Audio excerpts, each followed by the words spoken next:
ቤትና ሀገር ካልመከሩ ይፈርሳል አይደል?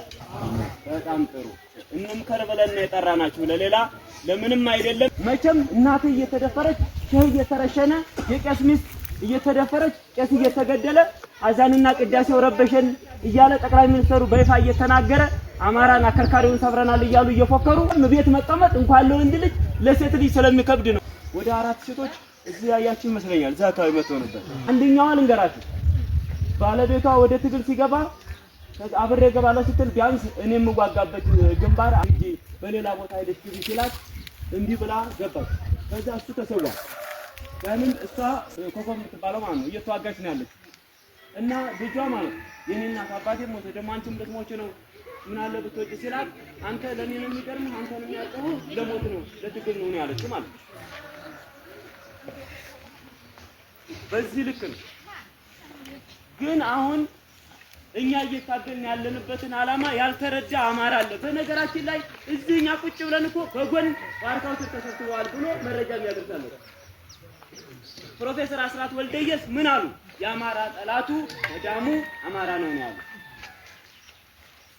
ይህ ትግል የሀቅ ትግል መሆኑን የማይረዳል እኮ ዝም ብሎ ለዝርፊያ የወጣን የሚመስለው አለ። ከመካከላችን ሌባ የለም ወይ? አለ።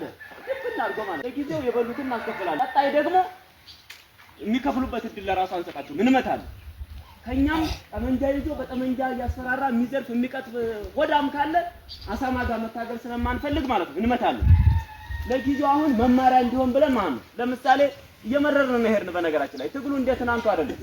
አሁን እየመረረ እየጠራ ነው የሚሄድ። መቼም ክረምት ሲገባ በግንቦት በሰኔ ጎርፉ አሰስገሰሱን ይዞ ይመጣል አይደል?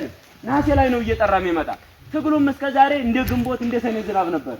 አሁን እየጠራ ነው። አናስበላም። በነገራችን ላይ ከእንግዲህ በኋላ ውስጣችንን እየፈተሽን ያለነው እስካሁን ለሰራነው ስህተት ይቅርታ ጠይቀናል ህዝባችንን። ከዚህ ቀደም እዚህ ጠይቁ አይጠይቁ ባላውቅም ጠይቀዋል አልጠየቁም?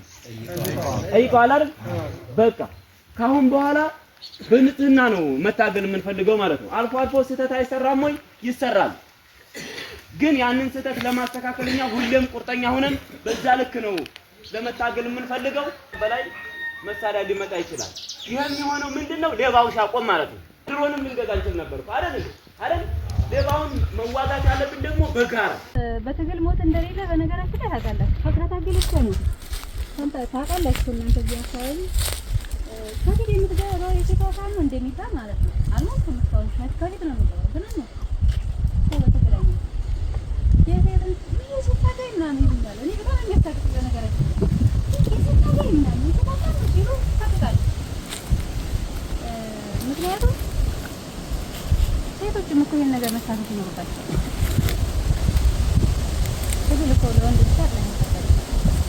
እንደውም ወይ የሴት አፋን ነው የሴት ታዲያ ያለው እንዴ ማለት በጣም ብዙ ወጣቶች አሉ የማውቃቸው ቤት የእናታቸውን ድስት እየቆሰቆሱ የሚያበስሉ ማለት ነው። እኔ አውቃለሁ። የምሬን ነው። እኛ በወጣንበት ሰዓት ግን ወንዶች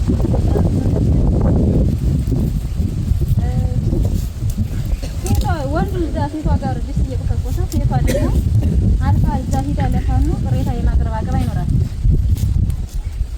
አንዳንድም ተጠቆኑ እህቶች እስኪ ቦታ ለቀቅ አድርጉላቸው። አንዳንድ ወጣቶች ሀገር ትግል እኮ ያን ያክል በትግል ብቻ አይደለም ሞት የራሱ ምራቅ ስንያለ ይሞት የለም። አንድ ነገር የገጠመኝን ነገር ልንገራችሁ። የገጠመኝ ሳይሆን ህይወት ታሪክ ነው። እኔ ልጅ አባት በዚህ በፋኑ ተሰውቷል። ታገኝ ነበር። አንድ ላይ መታገል ስለማንችል አንቺ ሌላ ቦታ ታገኝ እኔ ሌላ ቦታ ታገል ነው ያለኝ። በግድ ታገላለሁ ስለው ማለት ነው። እንግዲህ ተሰዋ። ሴት ሆኖ ነው ተሰዋ። ወንድ ነው ግን ተሰዋ። እኔ ያልኩት እየታገልኩ ልጄ ደውሎ እናቴ አባቴ ሞቷል በትግል አንቺም ልትሞችብኝ ነው እንዴ ሲለኝ ያኔ ለዚህ ነው የገረመህ አንተን እኮ ያጨው ለትግል ነው ያለው። አያችሁ ሞራል